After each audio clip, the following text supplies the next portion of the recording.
By Garrett Chevy Beretta, the team of Rare and Morrison, driven by Bruce Allen, racing against the Stroh's Light Pontiac Trans Am Firebird of Ricky Smith.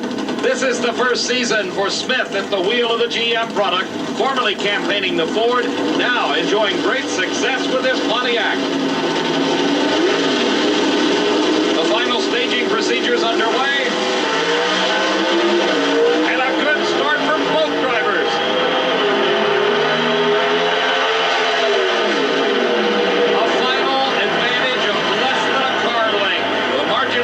For Bruce Allen, 7.37 seconds.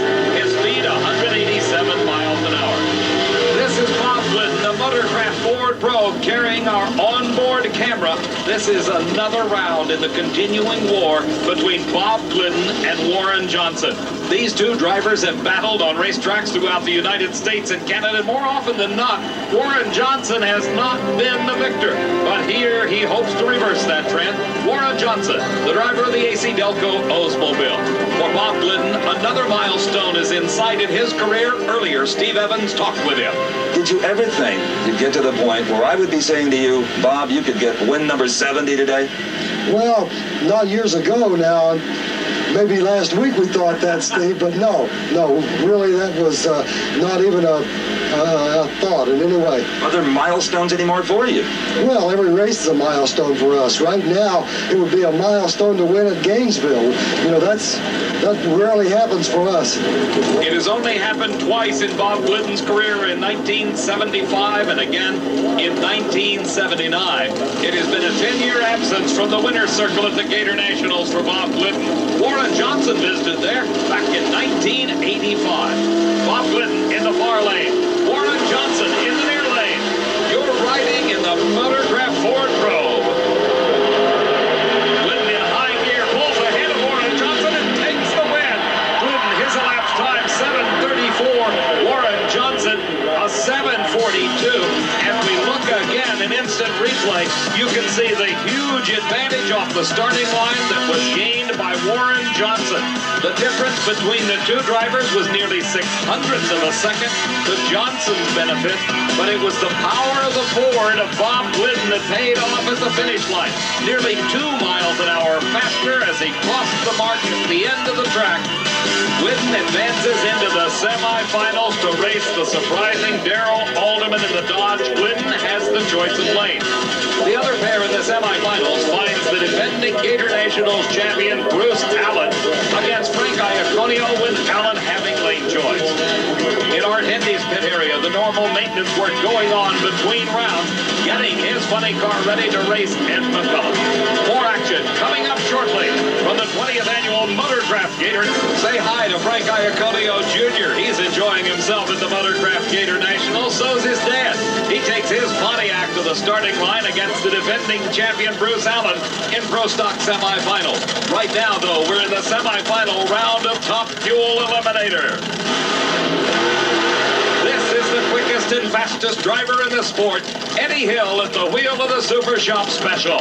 This car is 3 years old. He resurrected it after his devastating crash at the Winter Nationals earlier this year. Eddie Hill, in round number 2 racing earlier today, raced Shirley Muldowney. You'll remember her fiery victory over Connie Coletta in the first round of racing. But a little later in the day, in round number 2, Hill had the choice of lanes over Muldowney, driving that bright pink Performance Automotive Wholesale Special. Hill had a great start. He extended his lead and took the victory, which moved him into the semifinals to race against Hank Endres from Pennsville, New Jersey. In round number 2, racing earlier, Endres was matched against Dick LaHaye from Lansing, Michigan. The 1987 Winston champion was in the near lane against the brand new car of Jeff and Susan Bernstein, driven by Endres. The Miller High Life Special of LaHaye went up in smoke. So did Endres, but Endres recovered and crossed the finish line first, but it was an expensive win that put him into the semifinals. Earlier, Steve stopped by the pit area and found out why. Well, normally that would be about 20 hands thrashing on that motor, but the announcement has just been made that Hank Andrus will not go to the starting line. And Hank, it's a problem you just can't deal with. Well, one of the carbide buttons in the clutch is cocked a little bit, and we can't find neutral, and Schultz didn't want to go to starting line and have it maybe run over somebody or couldn't get in reverse or something, so To make it right, you'd have to completely disassemble everything. take the clutch completely out, yeah. Well, it's a very wise decision Mr. Schultz has made. Do you agree? Oh, yeah, safety's got to be important. Okay, sorry that you're not going to be on the starting line. But we did good. Oh, you did good. Oh, you did good. Everybody worked hard, and, just thank Winston and everybody for putting these deals on. We'll be back. An impressive debut performance for the Bernstein family. No relation to Kenny, their team manager Bill Schultz, and their driver Hank Andrus. That victory, though, the cost of the mechanical problem also cost him a shot at Eddie Hill. He has a single.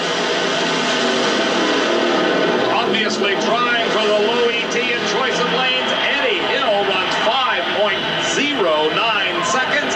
His speed over 277 miles an hour to advance into the Gatornationals final. That time is all the more impressive when you consider this car was retired almost 2 years ago, then pressed back into service at the Fram Super Nationals, and now running the quickest time of eliminations here at the Gatornationals.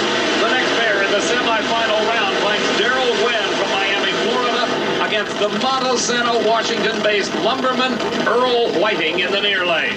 From Miami, Florida comes the Gwynn family. Their 27-year-old son, Darrell, considers Gainesville Raceway his home track and certainly is a favorite with this huge crowd. Now let's go to the far end of the racetrack. Steve Evans is with Eddie Hill. Well, for the first time this season, I think we're going to see that famous Texas smile when the helmet comes off, because for the first time, Eddie Hill is having a smooth weekend. 5.09. Oh, that's terrific, man. I am so happy after everything we've been through. That crash at Pomona and the hassles we had here and all the laps we missed and everything, and this old antique car, 83 model, I just couldn't be happier. We're happy for you. Now let's find out who you're going to meet in the final round. Let's go back to Dave McClellan. Steve, regardless of whether it is Darrell Gwynn or Earl Whiting, you know that they have got to be thinking about that 5.09 that the happy Texan has just laid down on this Gainesville racetrack. Earl Whiting is in the near lane, while Darrell has the same 1,320 feet just used by Eddie Hill. Earlier in the second round of racing, Earl Whiting, the number 15 qualifier, was matched against Jim Head, the number 11 qualifier. This was another case of mechanical problems giving a decided advantage to a competitor as Jim Head broke on the burnout in that second round race, giving a bye run to Earl Whiting. Whiting recorded a 5.25 second elapsed time at 276 miles an hour to race against this man, Darrell Gwynn, who had qualified in the number 5 spot.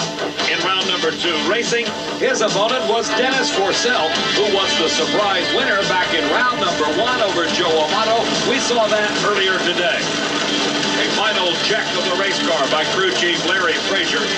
Dennis Forcell brought the Simpatico Special to the starting line to face Darrell Gwynn. Forcell instantly had problems and had to lift off the throttle. Gwynn carried the run through to a 5.17 second elapsed time. That put him into the semifinals against Earl Whiting. As they bring their cars to the starting line, they have got to be thinking about that 5.09 that you just saw by Eddie Hill on his single run. By nearly 0.05 of a second, that is the quickest elapsed time of the day. A beautiful race with Darrell Gwynn by about a half a car length, winning over Earl Whiting. His time of 5.22 second elapsed time. That will give the lane choice in the finals to Eddie Hill. As we look again in replay, you can see how Gwynn won this race. Whiting was close at the start, and then in the middle of the racetrack, Darrell Gwynn forged ahead. But at the finish line, coming on strong, Whiting almost pulled it out. But there was the margin of victory for Darrell Gwynn. That sets the finals in Top Fuel Eliminator. The Texan Eddie Hill against the crowd favorite Darrell Gwynn. Hill has the lane choice. Steve? Well, you you gratefully accept any win light you can get, but this one came with some strings attached to it. You've lost lane choice and maybe some engine damage. Yeah, I don't know what quite went wrong. I felt it going bad, but I knew Earl, if he didn't smoke the tires, he'd be right beside me. So it's the final, going to the Gatornationals. I'm not lifting. Now the motor comes apart. That's right. We got a lot of work to do. Hopefully we can pull one off for the hometown fans here. Okay, good luck. Thank you. A motivated Darrell Gwynn headed to the finals of the Gatornationals. A racing conference for the Glidden family. Could this be the source of all his success? Friends Unbranded. Raceway, where a huge crowd watching intently as the crew prepares Bruce Larson's funny car for the semi-final race against Chuck Etchell. Larson has definitely got to be considered the favorite here. He had low elapsed time of eliminations at a 5.33 seconds just a few weeks ago.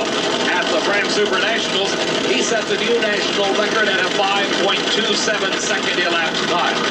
Chuck Etchell, his competition, will have to pull off the best run of the day if he hopes to challenge the flying Bruce Larson. Both drivers are ready.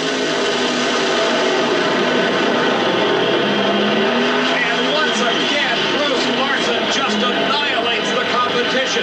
Etchels, with some engine problems, slowed him at the three-quarter point on the racetrack, but Larson already had built up a huge advantage and even quicker at 5.31 second elapsed time. His speed 275 miles an hour.